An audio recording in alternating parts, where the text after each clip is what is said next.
Have you ever met a woman who seems untouched by time? Not in the superficial sense, not the kind that depends on serums, surgeries, or the latest wellness trend, but someone whose presence simply glows. It's as if she carries a secret light within her, something that defies explanation, something that outshines her chronological age. What you're noticing isn't just genetics or good luck. It's something that exists in the unseen layers of reality, what Jung would have called the realms of the soul. Because here's the truth. The state of our inner world eventually becomes the shape of our outer one. And when the soul is aligned, the body reflects that harmony like a mirror.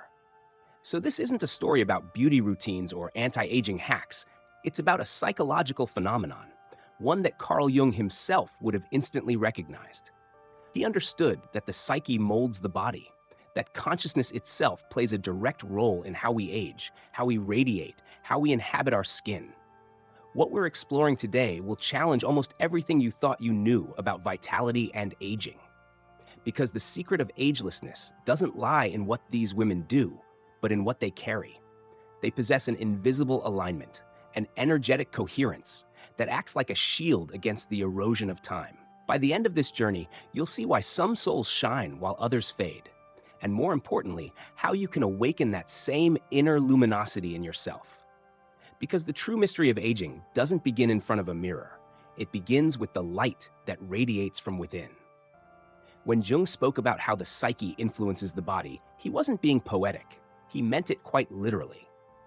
He knew that consciousness shapes reality, that our thoughts, emotions, and beliefs continuously sculpt the world we experience, including our physical form.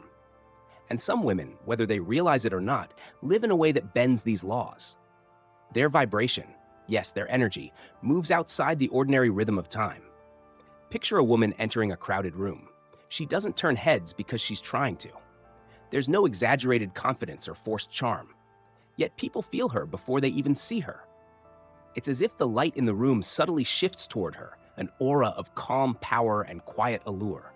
Her face carries stories, yes, but those stories haven't hardened into bitterness. Her eyes sparkle with a paradoxical blend of ancient wisdom and childlike wonder. And her movements, effortless yet intentional, draw people not by appearance but by presence. This is what we could call the archetype of radiant femininity, the woman whose soul keeps her young.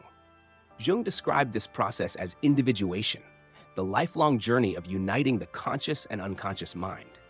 It's the integration of opposites within us, the light and the shadow, the known and the unknown, that gives rise to true wholeness. And here's where it gets fascinating. When that inner union begins, the outer body changes too. It's as though every cell recognizes the harmony of the psyche and begins to realign itself. These women embody what Jung referred to as the eternal feminine, a timeless essence that transcends biology, culture, and age. They live in tune with what he called the anima mundi, or the world soul, the vast, invisible intelligence that connects all living beings. And because they've learned to attune themselves to this deeper rhythm, something extraordinary happens. Their personal history becomes secondary to something much larger, much more timeless. Mystics throughout history have known this. Consciousness shapes time, and time shapes the body that carries it. Women who have touched this truth share a remarkable ability. They can transform suffering into wisdom without becoming bitter. Where others shrink under the weight of disappointment, these women distill their pain into light. Think of a woman who has endured loss, heartbreak, and failure, yet her face remains soft, her presence gentle, her laughter genuine. She has not avoided life's storms, she has worked with them. This is what Jung called active imagination, the art of engaging creatively with the unconscious, transforming inner poison before it manifests in the body. And that's where the magic happens. Because every emotion, every unprocessed grief or suppressed fear leaves a trace in the body. When we refuse to confront it, it takes root, aging us from within. But when it's metabolized through awareness, it becomes fuel for renewal. The ancients understood this long before psychology existed. They spoke of two kinds of time, chronos and kairos. Chronos is mechanical time, the ticking clock, the deadlines, the endless march of days. Kairos, on the other hand, is sacred time, the eternal moment where transformation happens. And these radiant women, they live mostly in Kairos. Chronos may touch them, but it never defines them. The first step toward this kind of timelessness begins, paradoxically, in the shadows. Jung taught that true growth always starts with the encounter with the shadow, the hidden aspects of ourselves we'd rather deny or suppress. Most people spend huge amounts of energy avoiding their darkness, but repression always leaves marks on the face, the body, the posture, the energy field. That tension becomes fatigue. That denial becomes age. The radiant woman has made peace with her shadow. She doesn't fight it, she integrates it. And from that integration arises what the ancient alchemists called the philosopher's stone, a state of inner wholeness that radiates outward. When those inner conflicts stop draining life force, that same energy becomes available for regeneration. The face softens back into its natural beauty. The eyes clear. The spine straightens, not from pride, but from quiet confidence. And something deeper begins to unfold, a transformation in her relationship with time itself. Jung understood that the psyche doesn't operate in linear time. It moves according to its own mysterious rhythm. He called this synchronicity, meaningful coincidences that reveal an underlying connection between mind and matter, between the inner and outer worlds. Women who embody this radiant quality often seem to live partially outside the ordinary timeline. They've developed what Jung called the observing self, that quiet part of consciousness that watches without being caught in the drama. This witnessing awareness lets them experience aging without identifying with it. And that's the paradox. By accepting time consciously, they slow its impact.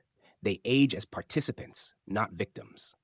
Linked to this conscious awareness is something Jung called the transcendent function, a bridge that connects the conscious and the unconscious, allowing true transformation to take place. When this bridge is active, it's as if the psyche creates its own small sanctuary where ordinary time moves differently. The woman who lives from this place doesn't escape aging. She simply experiences it at the rhythm of her soul, not the rhythm of the clock. You may have met such women without realizing it. Their faces hold both serenity and depth. Their movements are unhurried, yet full of intention. They radiate dignity, not the cold kind that distances, but the kind that makes you feel safe in their presence. Their souls have traveled through storms, yet instead of becoming hardened, they've become translucent. Their pain has refined them. Science, interestingly enough, is beginning to confirm what Jung intuited a century ago. Research in epigenetics reveals that emotions and thoughts directly affect how our genes express themselves. Chronic stress shortens telomeres, those tiny caps at the ends of our DNA strands that determine how cells age. Inner calm, on the other hand, lengthens them. Joy literally rewires biology. So when Jung said that the psyche shapes the body, he wasn't being mystical. He was anticipating what science would one day prove. Women who live in vital contact with what Jung called the self, the archetype of wholeness and meaning, display this on every level. Their cortisol levels stay balanced. Inflammation remains low. Cellular repair mechanisms hum like quiet machinery in the background. Their bodies reflect the state of their consciousness: peaceful, alive, resilient. In short, the peace of the soul preserves the youth of the body. This isn't fantasy. It's the direct outcome of living in psychological alignment.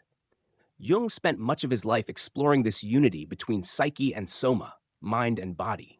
He knew they aren't separate entities, but two expressions of one reality. Change one, and the other must follow. This understanding forms the very foundation of the radiant woman's way of being. Jung also spoke of something he called the religious function of the psyche. Now, this had nothing to do with organized religion. What he meant was the innate human capacity to sense the sacred in everyday life, to experience meaning that transcends mere survival.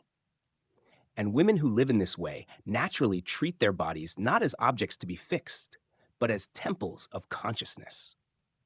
This reverence, this sacred attitude toward embodiment, protects them on levels we might today describe as quantum. Because when you treat your body as sacred, your body responds. Every cell seems to listen. But the radiant woman has learned another secret, one that most people resist. It's what Jung beautifully described as the art of letting die. To remain truly alive, she knows she must continuously release what no longer serves her: old identities, outdated stories, relationships that have completed their lesson. She doesn't cling to yesterday's definitions of who she should be. Instead, she allows each phase of life to die and be reborn naturally, without fear. This rhythm of death and renewal keeps her soul supple and her spirit youthful. While others accumulate emotional baggage, she practices conscious release. And because she doesn't hold on to the past, those old patterns don't etch themselves into her face. They dissolve before becoming lines of bitterness. This letting go extends beyond her private life into the social realm. Jung called this layer of identity the persona, the mask we wear to meet the expectations of the world. Most people over-identify with this mask. They confuse their roles, achievements, or appearance with who they are. But the radiant woman wears her persona lightly, like a garment that fits the season, but is never mistaken for the skin beneath. She knows when to take it off. Deep in her psyche moves what Jung called the autonomous complex of the eternal feminine, a living archetype that renews itself endlessly. It's an inner structure that doesn't depend on her conscious will, yet works for her highest growth. When she aligns with it, she becomes part of the vast regenerative rhythm of life itself. This inner principle prevents her from becoming rigid. When other women fixate on lost youth or resist change, she flows with the natural cycles of becoming. She's not trapped between the opposites of beauty and decay or youth and age. She has found a third way, a sacred middle ground that embraces both. And because of that, her presence carries a paradoxical quality. She seems ancient and newborn at once. In her company, you feel it. Time itself softens. Moments stretch. The air feels lighter, as if the usual weight of the world loosens its grip for a while. Jung would have recognized in her the archetype of the wise woman, not the crone of fairy tales, but the living embodiment of timeless wisdom. She has deepened her access to the collective unconscious, the reservoir of universal human experience. Within that collective field lives the eternal feminine, the principle of cyclical renewal, intuition, and connection to the sacred mystery of life. The unconscious, Jung said, always works to balance the rigidity of the ego. Through dreams, synchronicities, and intuitive insight, it guides us back toward wholeness. These women have learned to listen to that voice. They remain in harmony with their inner development, avoiding the stagnation that ages both body and soul. Their spiritual radiance isn't accidental. It's the result of integrating many of Jung's key insights. They've achieved what he called the union of opposites, the balance of masculine and feminine energies, of strength and tenderness, of light and shadow. This union acts like a form of psychological alchemy. Everything it touches transforms. Their faces become living mandalas, sacred symbols of inner wholeness. The symmetry in their features is not a gift of genetics, but a visible expression of balance within. Their eyes reflect integration, the merging of all inner parts into one harmonious being. But perhaps the clearest reflection of their spiritual quality lies in how they respond to suffering. While others grow hardened by pain, these women approach their wounds with reverence. They embody what Jung called a religious attitude towards psychic material, a willingness to meet their inner experiences as sacred teachers, not enemies to be conquered. They understand that every wound carries the seed of healing, that every heartbreak conceals a chance for expansion, that even despair is a threshold. This kind of emotional maturity is rare. Jung called it differentiated feeling, the capacity to feel deeply without losing balance. Such women can cry without collapsing, rage without poisoning themselves, and love without dissolving their identity. They know emotion as energy, not as chaos. And because of this, their nervous system remains beautifully regulated. Their bodies don't live in chronic fight-or-flight mode. Inflammation, the biological residue of unresolved emotion, doesn't take root. Modern research now links this very stability to slower aging and increased vitality. This doesn't mean they deny suffering. Quite the opposite. They have mastered what Jung called holding the tension of opposites, the ability to stay fully present in pain without immediately seeking escape or distraction. They can stand in uncertainty without fragmenting, and this psychological endurance creates physiological resilience. Their breath remains steady, their heartbeat synchronizes with their emotions. Their entire system moves in what scientists now call heart rate coherence, a rhythm where mind, body, and feeling are in sync. In such a state, hormones stabilize, the immune system strengthens, and the body's natural repair processes activate. The peace of the soul literally becomes medicine for the body. But what may be most astonishing is their relationship to the future. Where others dread the passing years, they sense each day as part of a larger unfolding. They live with what Jung called prospective vision, the intuitive awareness that life is always leading us toward greater wholeness. Instead of fearing time, they collaborate with it. Their attention is not fixed backward on youth or forward on decline. It rests in the present moment as an open door. And through that openness, possibilities flow toward them. They attract experiences, people, and opportunities that align with their soul's growth. Jung would have called this synchronicity in motion, life itself responding to the clarity of consciousness. Their faces reveal this openness to life. Instead of the tight, frozen expressions that come from fear of change, their features remain fluid, alive with emotion, curiosity, and warmth. They are not hiding from time, they are in conversation with it.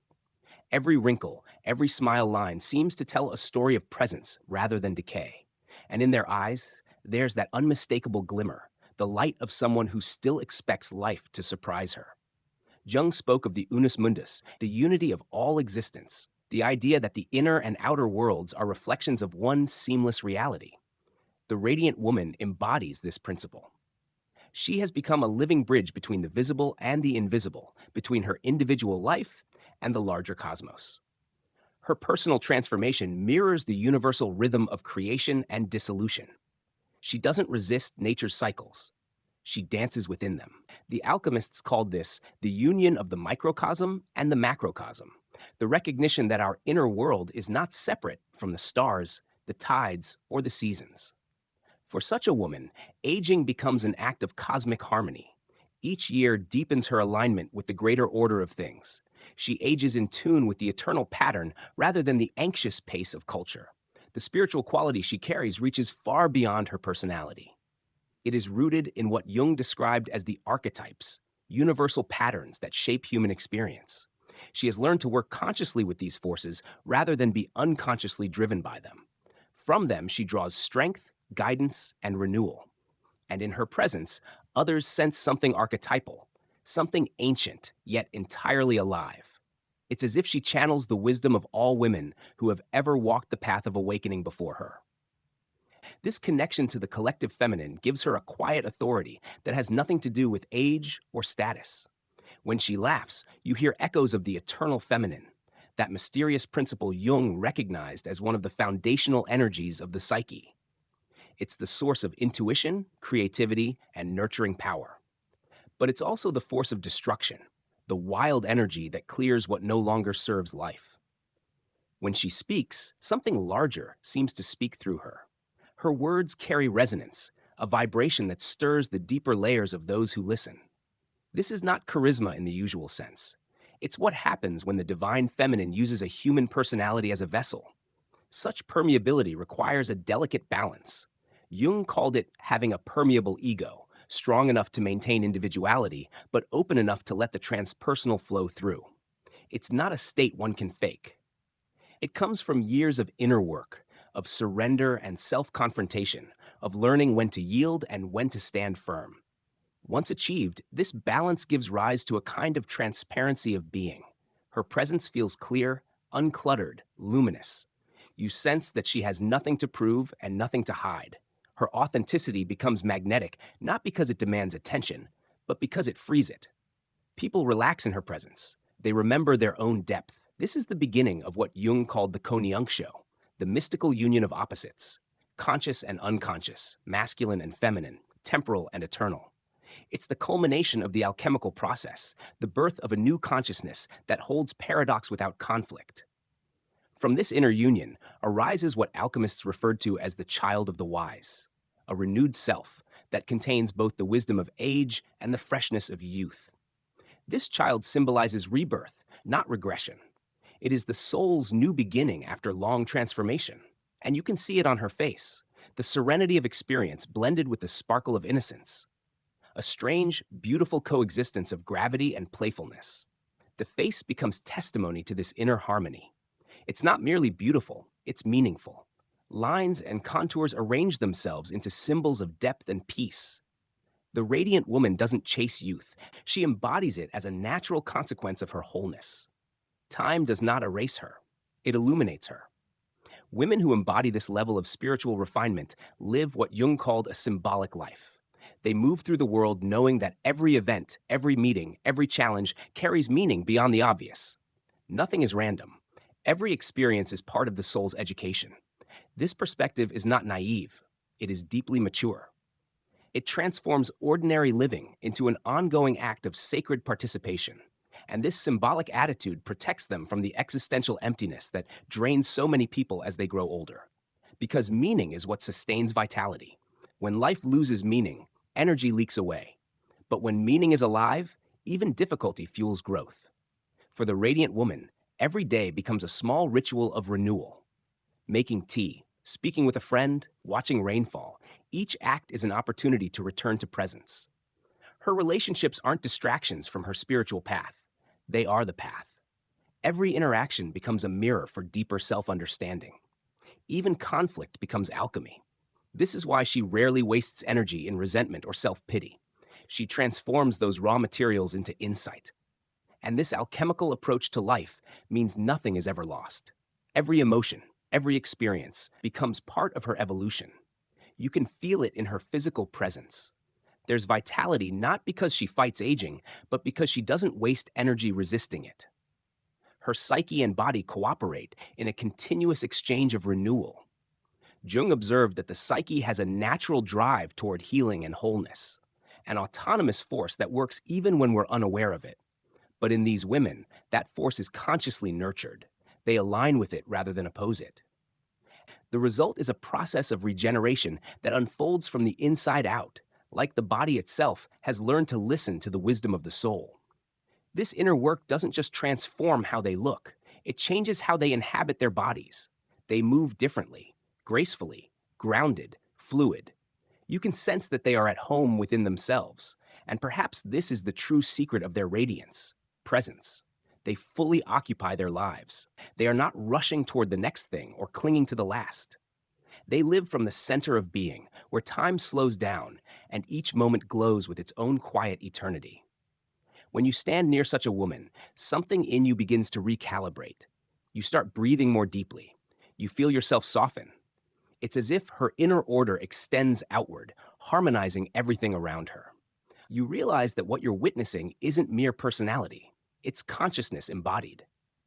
At the heart of it all lies Jung's great insight, that the soul and the body are reflections of one another.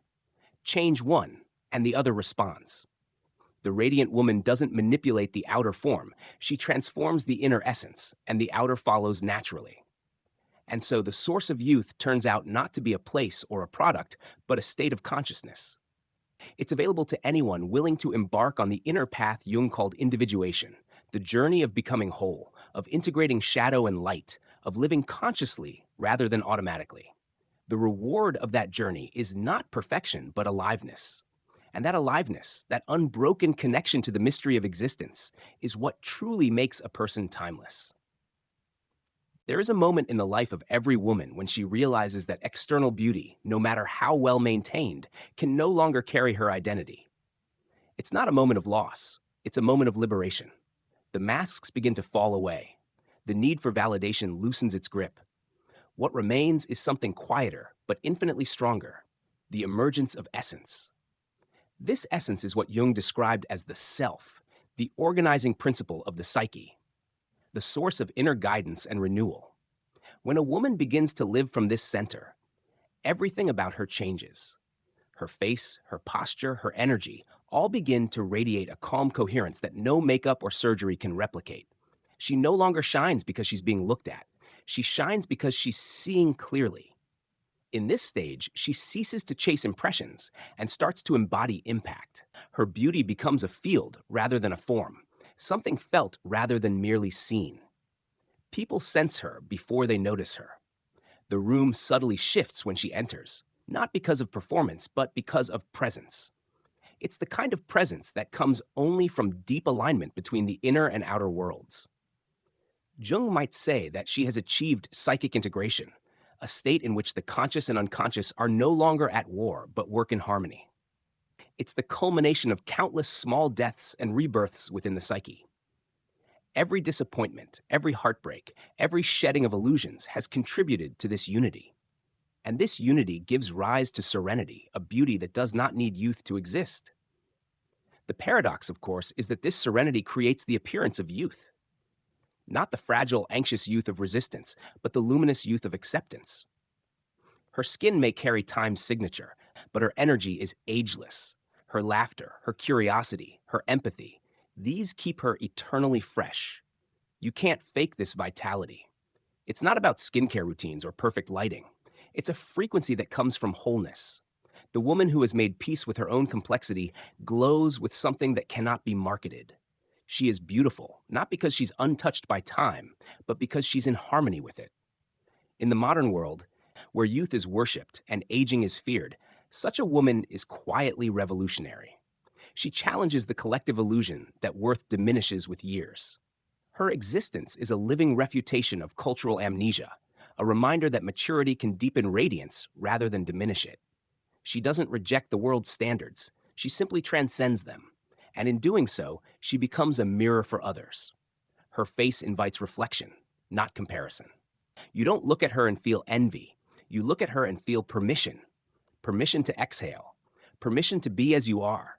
Permission to let time move through you without panic. That's because she herself has stopped fighting time. She doesn't run from the mirror. She looks into it with curiosity, even affection. Each year adds dimension, not diminishment. She understands what Jung meant when he wrote, "The privilege of a lifetime is to become who you truly are." And becoming who you truly are is a process that only deepens with age. Her spiritual beauty, what ancient mystics might call the light of consciousness, now flows freely through her. It illuminates her gestures, her speech, even her silences. There's a transparency in her being, as though the ego has become glass, allowing the self to shine through unobstructed. This is what makes her presence healing. Not because she tries to fix anyone, but because she embodies integration. When others are near her, the fragments within them begin to remember their own coherence. Her serenity invites the same in those who encounter her. It's not something she does, it's something she is. To the unawakened eye, she may seem ordinary. She may not fit conventional beauty standards, but to those attuned to depth, she's luminous. Her magnetism operates on a subtler plane, the realm of soul recognition. When you meet her gaze, you feel seen not for your appearance, but for your essence. It's as if she looks straight through to your unspoken truth. This kind of perception is what Jung associated with the anima in men and the animus in women, the inner opposite that, when integrated, allows for genuine seeing. Because she has made peace with her own inner masculine, the assertive, focused, disciplined energy, she no longer projects it onto others. She doesn't need saving or validation. She stands in full sovereignty, and that sovereignty allows her to love freely. Love for her is not dependency, but devotion. It's not the need to possess, but the willingness to witness. This, too, is part of her beauty. Her relationships are no longer fueled by fear or lack, but by the joy of sharing from abundance. Her affection doesn't trap, it liberates. And the men who encounter her often find themselves disarmed, not by seduction, but by authenticity. She teaches, simply by being, that the ultimate allure is not perfection, but presence, that the truest magnetism is rooted not in form, but in frequency. And this frequency cannot be artificially produced. It emerges only from self-knowledge. Over time, her beauty evolves from something she has into something she transmits. Her very existence becomes a kind of teaching, a living example of what it means to grow older without growing dull, to age without surrendering radiance. Jung would say that she has touched the archetype of the wise woman, the culmination of the feminine journey. This archetype is not austere or detached. It's full of life and humor, intimately engaged with the world, but not bound by it. Her wisdom doesn't come from books or doctrines. It comes from direct contact with the depths of her own experience. She carries the scent of authenticity, that unmistakable quality that comes from having walked through her own darkness and emerged intact. Her light is not naive. It knows what it costs to remain kind in a harsh world. And that is why it moves people so deeply. She reminds others that beauty is not the absence of suffering, but the transformation of it. In her presence, Time itself feels different. Moments stretch, conversations slow, silence feels rich rather than awkward. This temporal shift is a hallmark of the sacred feminine, the ability to bring eternity into the ordinary. She has become a vessel through which timelessness expresses itself. This is the ultimate transformation Jung hinted at, when the outer form no longer limits the inner light, when personality becomes transparent enough for the self to radiate through. At that point, beauty is not an achievement, but a natural consequence of being real. And so the radiant woman continues her dance with life, not as a performance, but as a prayer. Each gesture, each breath becomes part of a larger rhythm. Her body, once a site of insecurity, becomes a temple. Her aging, once a source of anxiety, becomes a hymn of surrender. And her face, now serene, now fierce, now tender, becomes the living icon of what it means to be fully human, fully alive, fully awake. She does not chase youth. She reveals what youth truly is, a spirit untouched by fear, ever curious, ever loving. And that spirit, rooted in the self, aligned with the cosmos, is eternal. There comes a stage in a woman's evolution when her face stops belonging only to her. It begins to belong to life itself. Every smile, every line, every trace of time becomes a language through which the divine speaks. The soul, once hidden beneath layers of striving and self-protection, steps forward, visible, unguarded, and quietly magnificent. This is the sacred face, the face that has seen, felt, endured, and transcended without hardening. It is not flawless, yet it radiates something greater than beauty, truth. And truth, once embodied, becomes irresistibly luminous. It doesn't need to convince anyone, it simply is. Jung once wrote that the process of individuation is not about becoming perfect, but about becoming whole. Wholeness means nothing is left out, no emotion, no wound, no contradiction. The sacred face carries all of this. It's the geography of a soul that has stopped editing itself. Its beauty lies not in symmetry, but in sincerity. When you look at such a face, you don't just see features, you see history. Not the history of vanity, but the history of becoming. You sense the nights of grief that deepened her compassion, the laughter that carved joy into her cheeks, the silences that taught her patience. Every contour tells the story of integration. In that sense, the sacred face is the final alchemy. It's where inner work leaves its signature on matter. The psyche has spoken, and the flesh has listened. This is why, across cultures, mystics and sages are often described as glowing. Their faces seem lit from within. The light isn't metaphorical, it's energetic. When the inner world aligns with the cosmic rhythm, the outer world reflects that order in light. For the radiant woman who has walked this long inner path, her reflection no longer triggers judgment. It triggers recognition. She looks in the mirror and sees not a collection of features, but a field of meaning. She recognizes herself as a vessel through which consciousness experiences form, and this recognition is liberation. At this stage, her face no longer asks to be admired, it invites to be understood. It mirrors the archetype of the Great Mother, the universal principle of creation and compassion. In her presence, others feel held, seen, and accepted without condition. Even in silence, she communicates safety. Her gaze has the power to settle chaos, to bring restless hearts back to stillness. This is the mystery Jung alluded to when he spoke of the self as the image of God within the psyche. When a person reaches a certain depth of integration, the divine expresses itself through their individuality. They do not act wholly, they become a living bridge between the human and the eternal. Their face, ordinary yet sacred, becomes an icon of what it means to embody soul. In such a woman, the opposites that once warred within her, light and dark, strength and tenderness, control and surrender, have found peace. The result is serenity that doesn't depend on circumstance. Her expression carries that quiet equilibrium that can only come from inner unity. You see it in her eyes, the calm of one who has nothing left to prove and everything left to give. Her radiance is not loud, it hums softly like a frequency that harmonizes the space around her. When she smiles, you feel something ancient stir in you, perhaps the memory of the feminine divine we've forgotten in modern times. She awakens remembrance that beauty was never a competition, but a form of devotion. This sacred quality extends beyond physical form. Her presence alters the emotional weather of a room. Conversations around her become more authentic. People find themselves speaking truths they didn't know they were holding. Her mere listening becomes an act of healing. In Jungian terms, she embodies the numinous, that which evokes both awe and intimacy, the living presence of the divine in everyday life. She has become what the mystics call transparent to transcendence. You look at her and glimpse the eternal shimmering through the temporal. This doesn't mean her life is free of pain. On the contrary, she feels deeply. But she no longer resists pain. She lets it move through her and become wisdom. Her tears are not signs of weakness.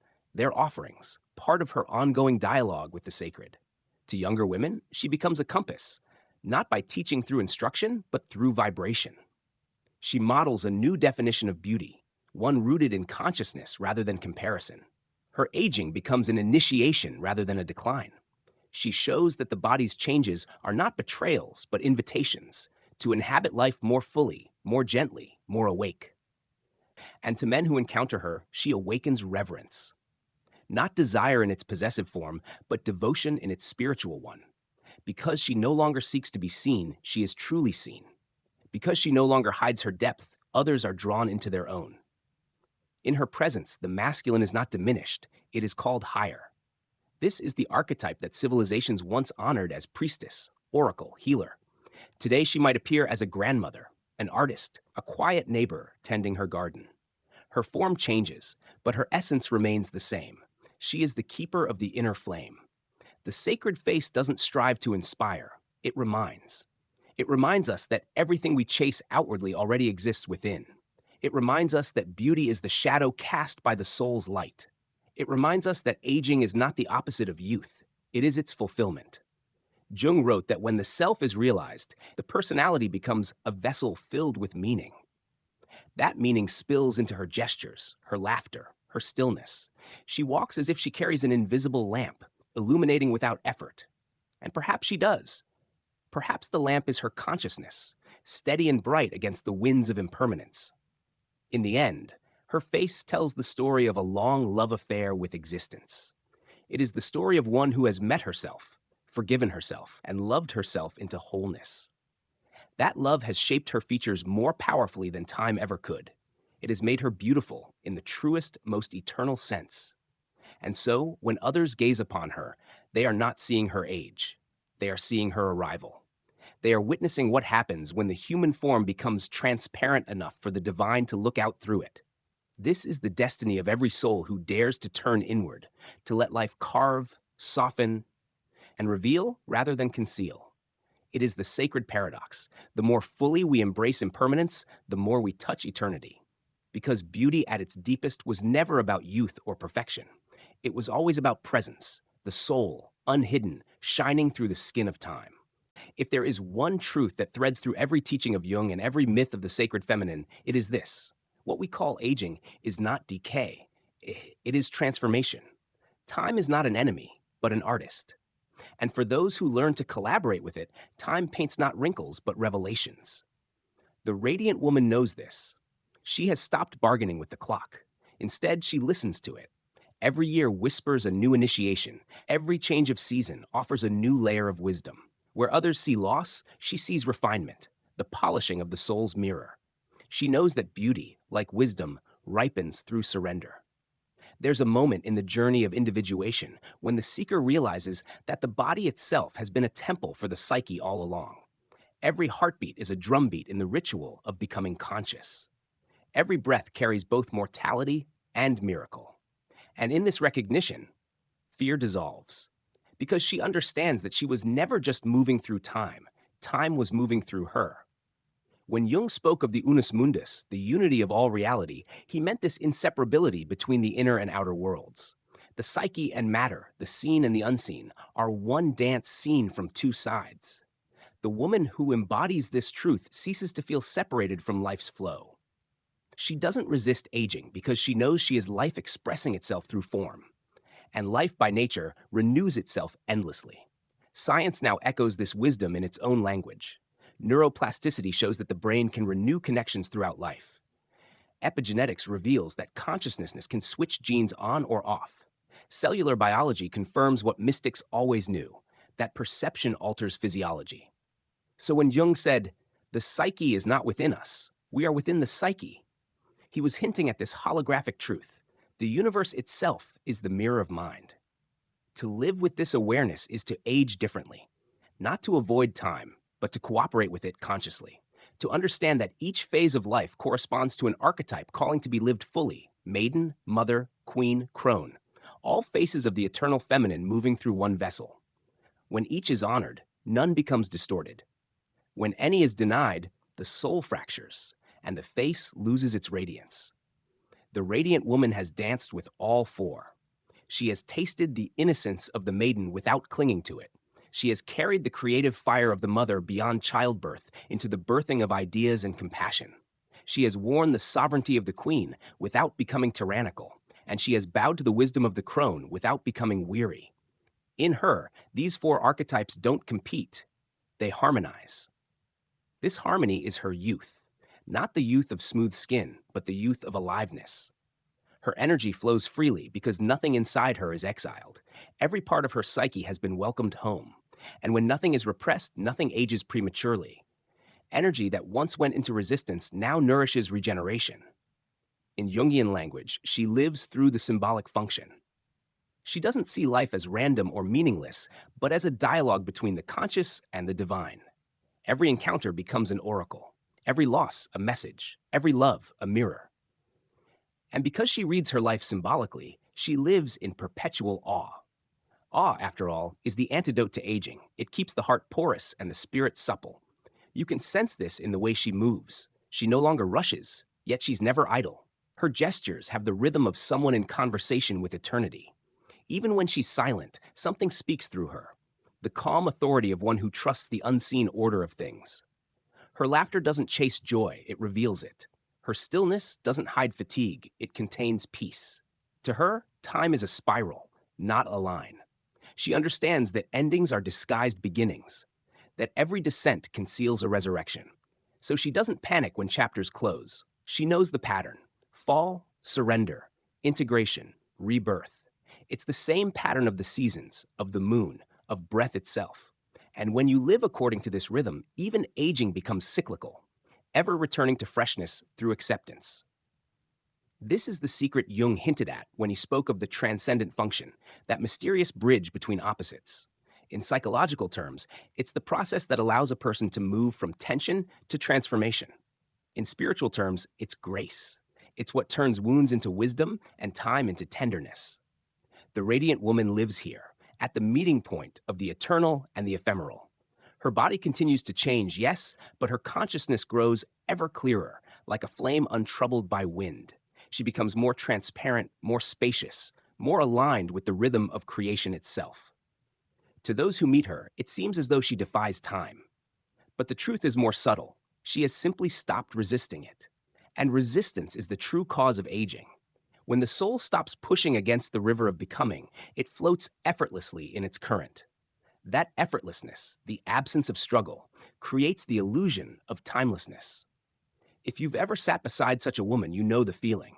You feel calmer, more present, as if time itself had slowed down. That's not imagination. You're entering her frequency, the coherence of a consciousness in harmony with itself.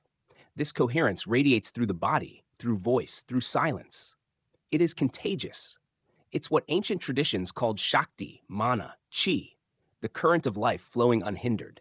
To cultivate this energy is to become a healer, not by profession, but by presence. Your mere being becomes restorative. You become a mirror that shows others what peace feels like in human form. And that is the highest gift, to remind the world that serenity is possible, that beauty can be a state of consciousness. At the culmination of Jung's work, he wrote that the privilege of a lifetime is to become who you truly are. That's the essence of all this. To age beautifully is not to preserve what was, but to reveal what has always been. The face becomes the soul's final expression, a landscape of truth, tenderness, and quiet strength. And perhaps that's the real miracle, that after all the striving to control time, we discover we were never meant to fight it. We were meant to dance with it, to let it sculpt us into clarity, to let its passing refine us into essence, to let it teach us that immortality isn't endless years, it's full presence in this very moment.